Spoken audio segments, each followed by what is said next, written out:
So we get on into competencies. You may think, I've never heard this word before. That's fine. It's quite an unusual word. You only ever hear about competencies when you're talking about job interviews.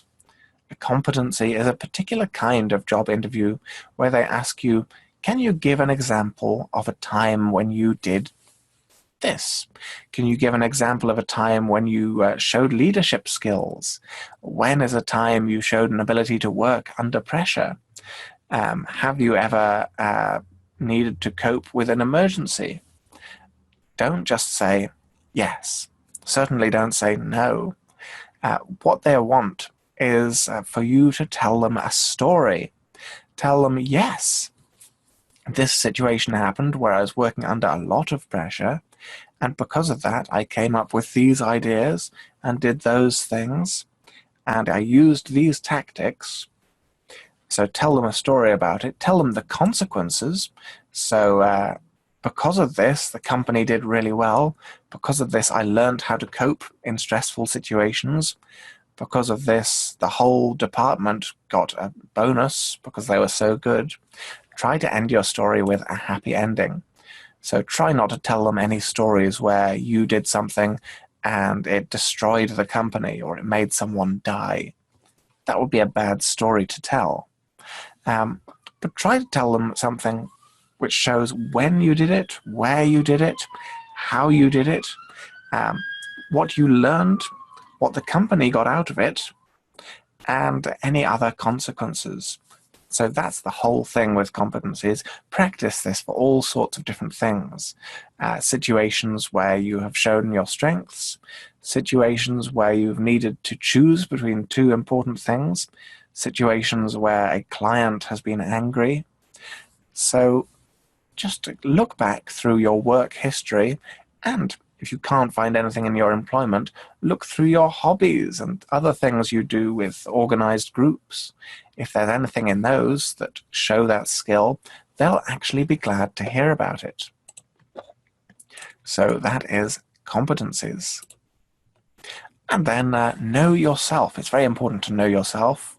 A lot of this is about your strengths, as you'll see from this person straining to try and open a jar of pickles. It's good to be strong in various different ways. So in the interview, you are going to be asked a lot about your personality. And this is really important to prepare for, because if they say, what do you like? Can you describe yourself? What are your strengths? You've got to seem like you know the answer. You've got to know yourself. Who am I? So spend some time thinking and preparing, and make sure you have some good answers up your sleeve. To have something up your sleeve really just means to have it prepared, you have it ready. It's a card-playing term. If you have a secret ace up your sleeve, it means you have something extra to help you win the situation. So make sure you have some good answers. You'll probably be asked about your strengths, and that's good. Be positive, be assertive, talk about your strengths openly, because they're really good and they do want to know about them. And also talk about your weaknesses. They will ask, what is your weakness? Don't say, I have no weaknesses. Even Superman has a weakness.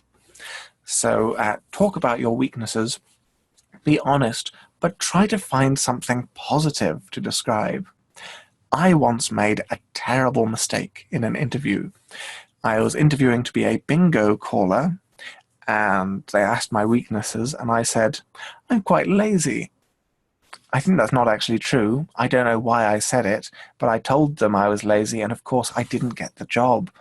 Don't give them such a terrible weakness as that, or you just won't get the job. Don't tell them you've killed someone. Tell them about a weakness which actually shows a bit of strength. For example, I'm quite a perfectionist. I spend a lot of time focusing to get it right, but that makes it difficult for me to manage time. But then find something positive in it. Because of that, I've had to come up with systems to manage my time, and I've become more aware of various different things and ways to help people with the same problem. If you work very well solo, but not so well with a team, Don't say I work badly with teams. Say I have to work to get on well with teams because I really try to get things perfect on my own. But I've learned a lot in the last few years about working with teams. For example, this situation and that situation. So just go into plenty of detail. Tell them a story. Again, it's tell them a story with a happy ending. Use the weaknesses to be positive. So that's your strengths, that's your weaknesses. You may also want to think, where do I see myself? What do I want my career to be 5 years from now?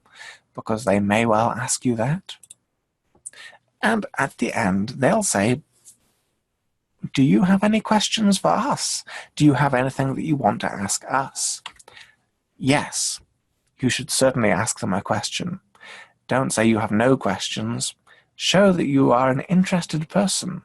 You're curious. Your brain is working, and you want to know more. So this is your chance to show them your personality and to get good information. Because remember, you're working out, do I really want to work here? So don't ask about money, don't ask about holidays. Those are no can do.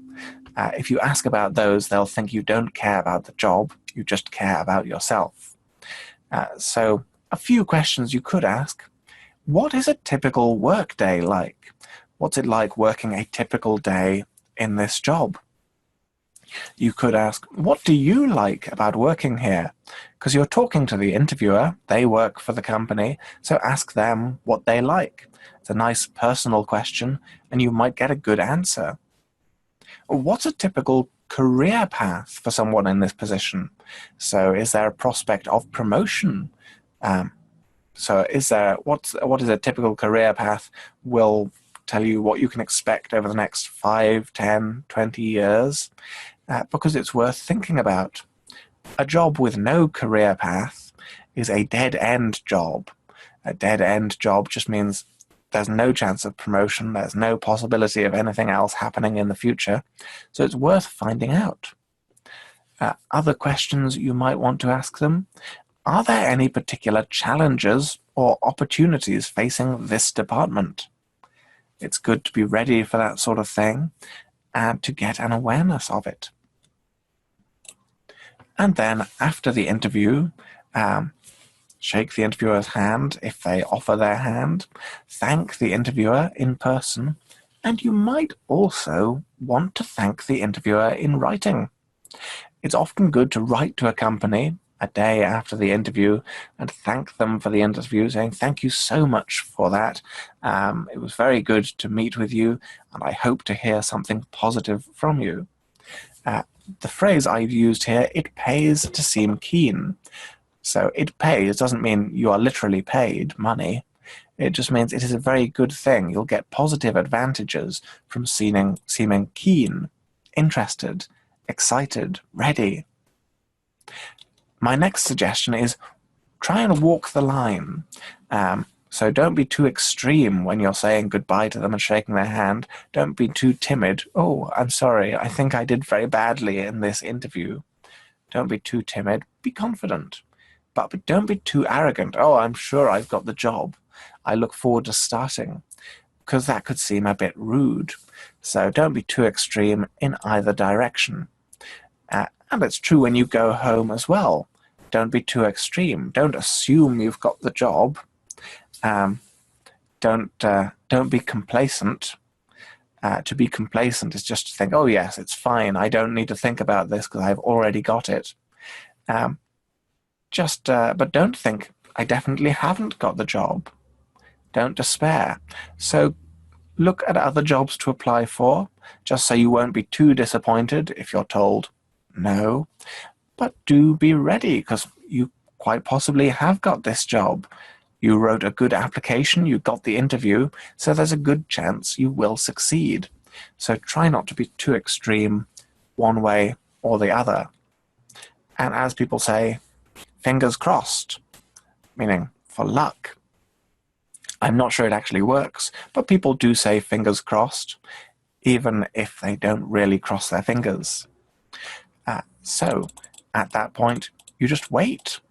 There's nothing else you can do except wait, and hopefully you will succeed. And you did succeed. They offered you the job. Congratulations. Well done. I knew you could do it. But you've been offered the job. That doesn't mean you have to take the job. Because actually, you still have this power.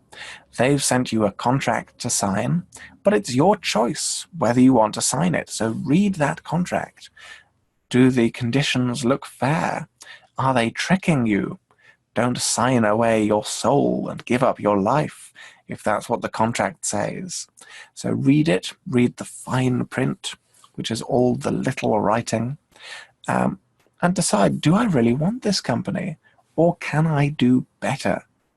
Because you've been offered a job, that means you're good in interviews. That means you could do well in another interview with a better company and a better job.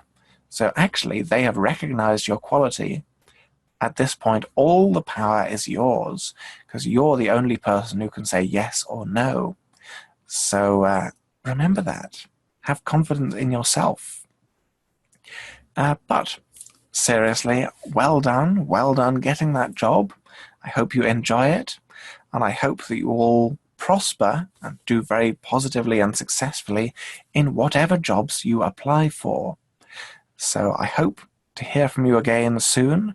I hope that if you're looking for any sort of job or anything else you need to interview for, like educational courses, I hope it goes very well, and I hope that you keep confidence.